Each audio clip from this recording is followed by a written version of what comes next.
pemangku yang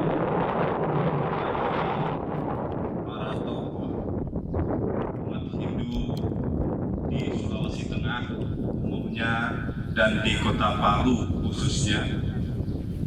Ada ketua parisade, ada ketua yayasan, ada anggota DPRD, ada Pak Pembimas, ya, ada Pak Ketua Panitia, ada sesepuh, ya, guru-guru, kepala sekolah, kepala pasraman, ya, dan seluruh tokoh Hindu yang ada di Kota Palu. Bapak, Ibu, teman-teman, adik-adik yang berbahagia, pertama-tama marilah kita selalu dan intinya panjatkan puja dan pujiastuti kehadapan Yang Widiwasa, karena atas asung kertawaran nugrahanya lah kita semua selalu dalam keadaan sehat. Bapak, Ibu, teman-teman, adik-adik yang saya banggakan, Mas Dharma yang berbahagia, di tengah pandemi COVID yang belum sepenuhnya mereda, bahkan ada sedikit kenaikan, dan ada lagi kemunculan varian baru yang lebih berbahaya. Sudah ada 54 kasus di Indonesia, baik varian India, Italia, Inggris, dan seterusnya. Kita harus terus berhati-hati, waspada, karena penyakit ini tidak kelihatan. Kita ini melawan yang tidak kelihatan sejak kewalahan. Bagaimana melawan yang kelihatan?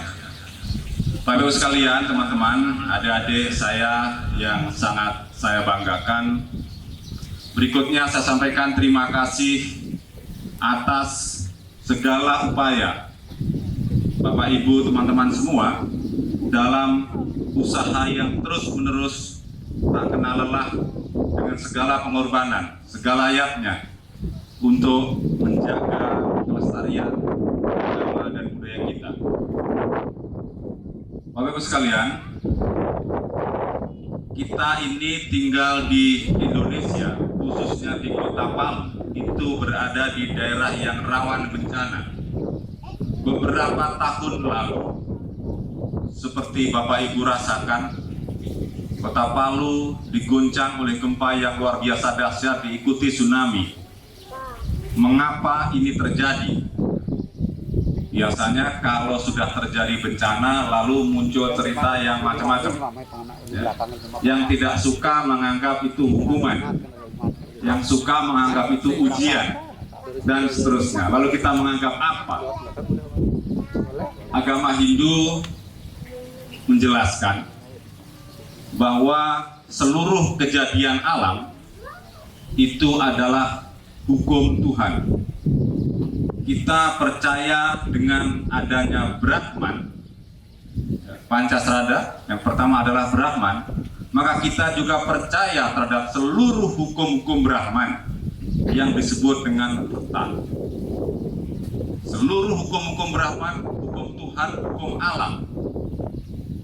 Maka yang terjadi, seluruh yang terjadi itu adalah dalam kekuasaan hukum Tuhan, hukum Brahman, Peta.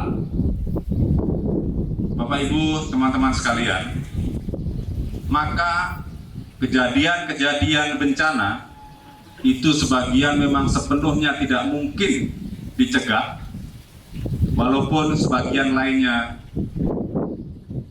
bisa dicegah karena itu adalah ulah manusia.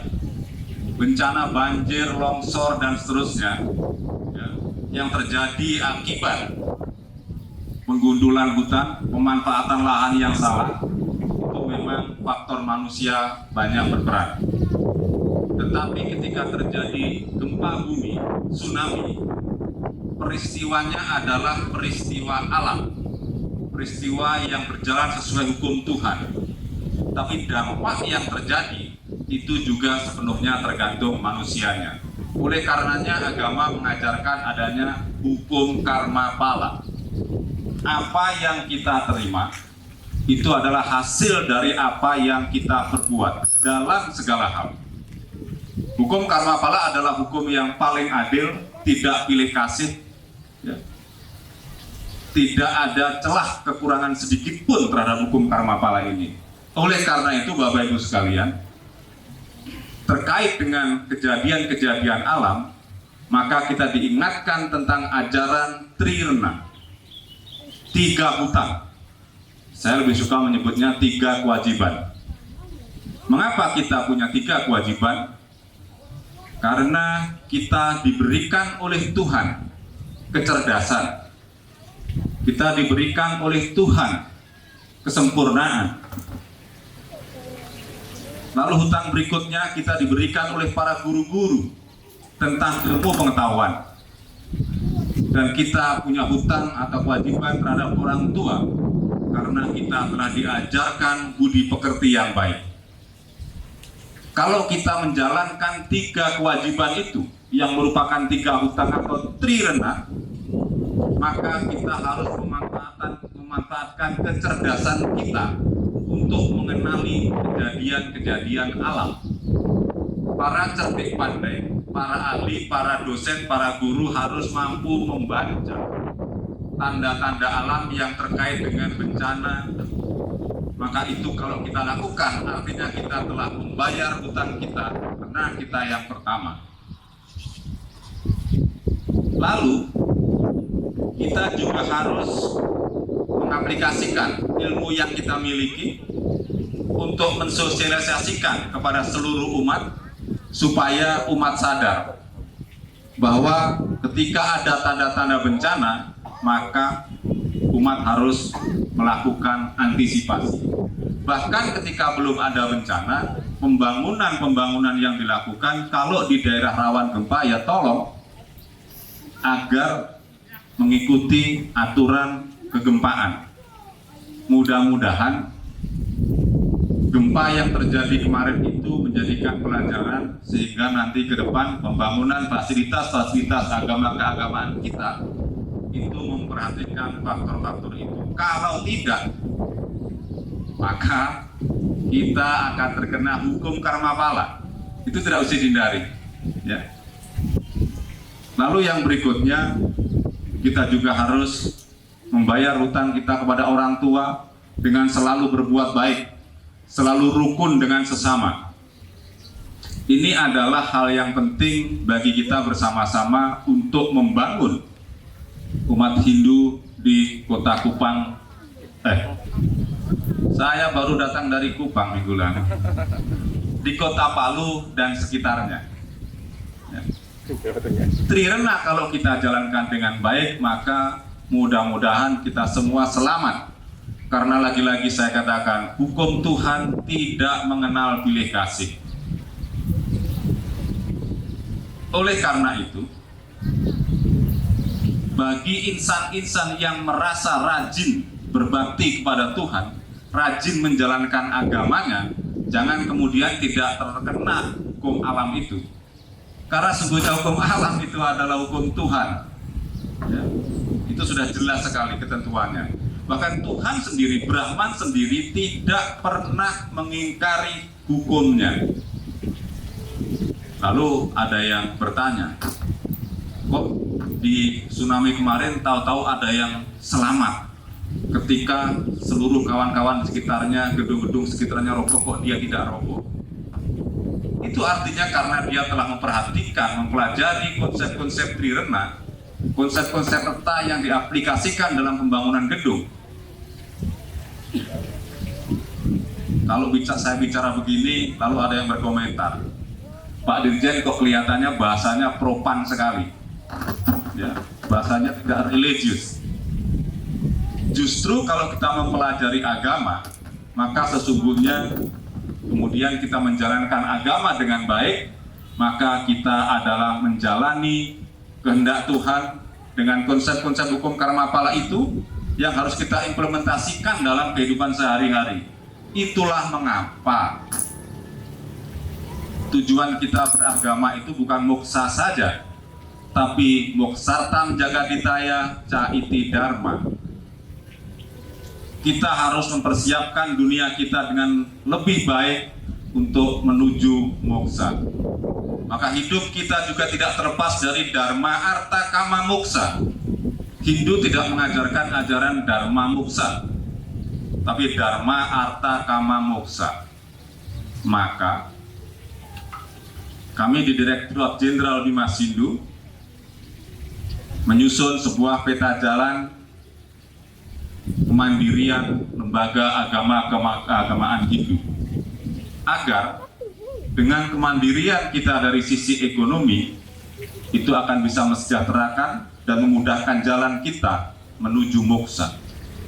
Moksartam Jagaditaya Caiti Dharma.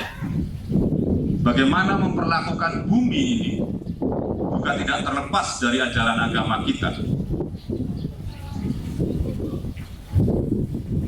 Bhagavad Gita menegaskan bahwa izinkan aku mendekatimu bumi seperti seorang ayah kepada anaknya. Kita diminta untuk memperlakukan bumi itu penuh kasih sayang seperti seorang ayah kepada anaknya. Maka bangunlah bumi Palu ini, bangunlah menjadi pusat-pusat keagamaan, bangunlah menjadi pusat-pusat pendidikan Hindu, bangunlah menjadi pusat-pusat perekonomian dalam rangka menjalankan tugas kita untuk merawat bumi, merawat manusia, dan merawat semua makhluk untuk bersama-sama kita menuju Moksartam Jagadita. Dan kita semua harus yakin bahwa Hindu memberikan jalan yang sebaik-baiknya untuk itu. Bapak Ibu sekalian, di luar semua itu, maka yang kita butuhkan bersama adalah saling bersatu, saling rukun. Bhagavad Gita Adhyaya 12, Sloka 12, Sloka 13-14 mengatakan bahwa hendaknya kita tidak iri hati, melainkan justru berbahagia melihat orang lain berbahagia. Kita harus selalu baik dalam suka maupun duka. Kita harus menjalin hubungan yang sama baiknya kepada seluruh umat manusia. Lalu bersama-sama kita memanfaatkan kecerdasan yang diberikan oleh Brahma, kecerdasan pikiran, untuk kita pusatkan dalam menuju Tuhan, dalam menyembah Tuhan. Maka para bhakta seperti itulah yang sangat aku kasihi. Bagaimana cara kita memanfaatkan kecerdasan pikiran kita untuk menuju Tuhan? Hindu menjelaskan adanya catur marga yoga. Silahkan mana yang paling cocok dengan swadharma Bapak Ibu, teman-teman, adik-adik sekalian. Mau berat di bakti boleh, di karma boleh, di jenana boleh, di raja juga boleh. Hindu memberikan semua jalan itu sama-sama istimewanya.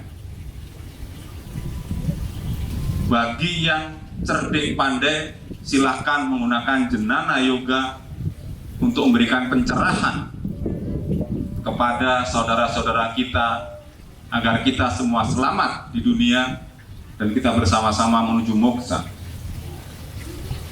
Bagi para pinandita, para sulingge, romangku, silahkan memanfaatkan jalan Raja Marga Yoga karena itu sesuai dengan swadharmanya. Kepada para pekerja, gunakanlah karma marga yoga, bekerjalah dengan sebaik-baiknya untuk mendapatkan hasil yang sebaik-baiknya dengan cara yang paling penting yang sebaik-baiknya, yang semua berdasarkan dharma. Kalau Bapak Ibu menjalankan pekerjaannya dengan sebaik-baiknya, maka itu juga merupakan jalan menuju Tuhan. Dengan begitu Bapak Ibu akan menjadi manusia yang bermanfaat, setidaknya bagi keluarga dan bagi umat Hindu di Kota Palu dan sekitarnya. Bagi yang lebih cocok menggunakan Bhakti Marga Yoga, juga tidak ada salahnya, sama-sama istimewanya. Membaktikan diri adalah yang tertinggi. Jangan dilihat kemudian, wah, cara baktinya nggak betul itu. Nah, ini mulai kalau sudah banyak cara dilakukan, lalu kemudian saling melirik, ya. Ketika saling melirik, kemudian dicari kesalahan-kesalahannya.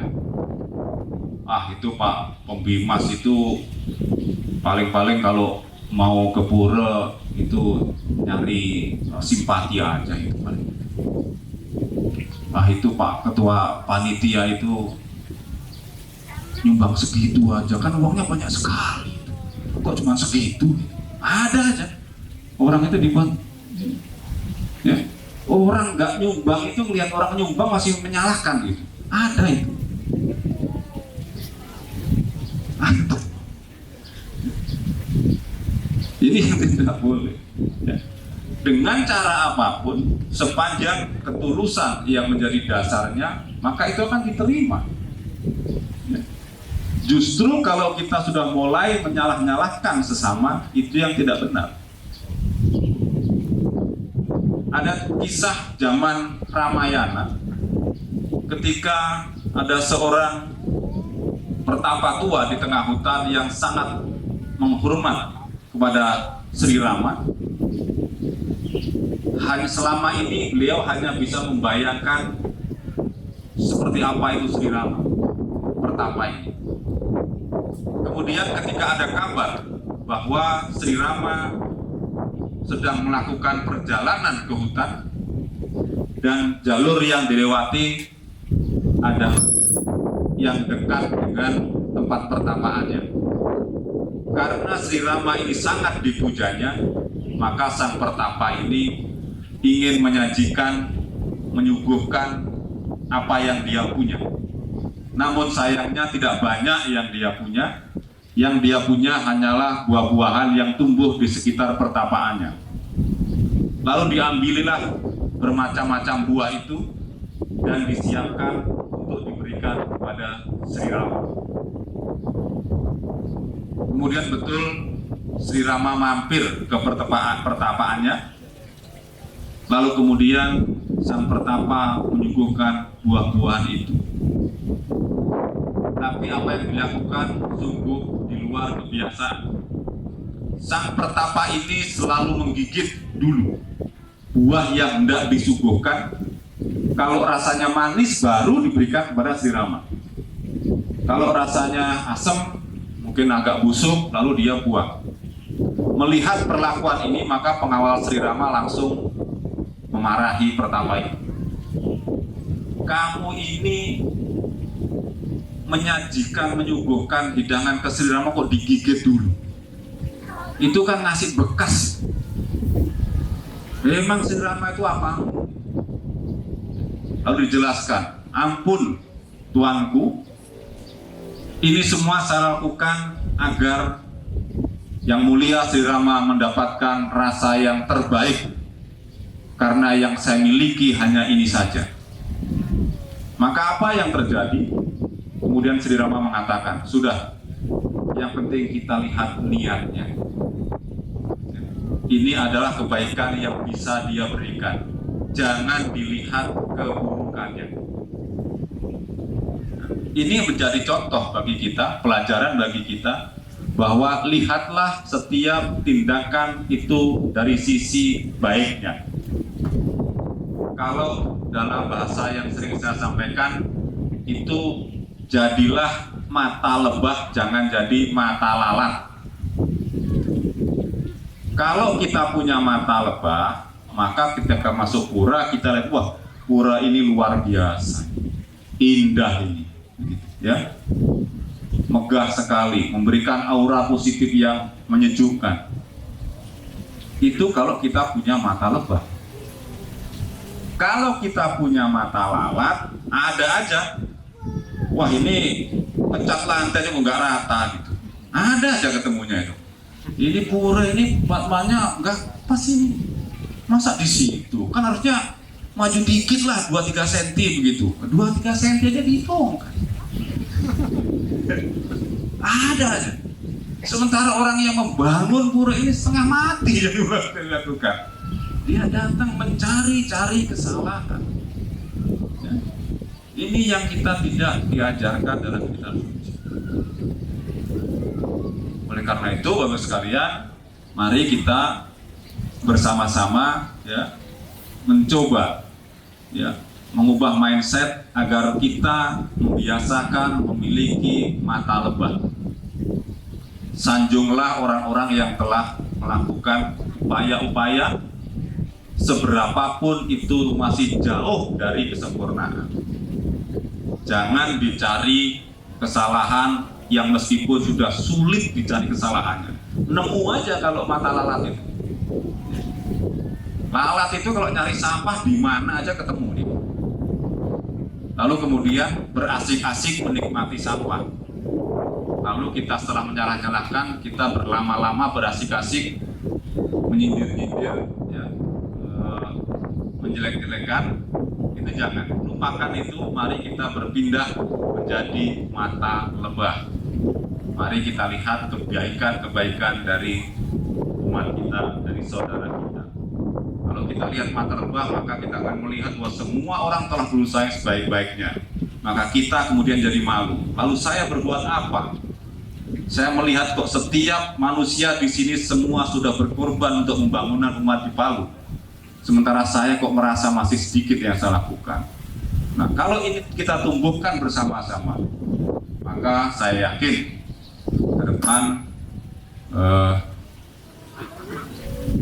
tempat kita ini akan menjadi tempat yang luar biasa, yang akan menjadi contoh, jadi teladan bagi seluruh umat Hindu yang ada di Nusantara.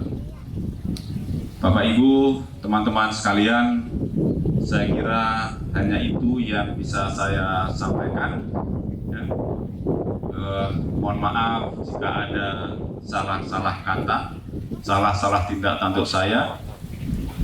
Dan dengan demikian maka saya akhiri dengan Parama Santi. Om Santi Santi Santi Om.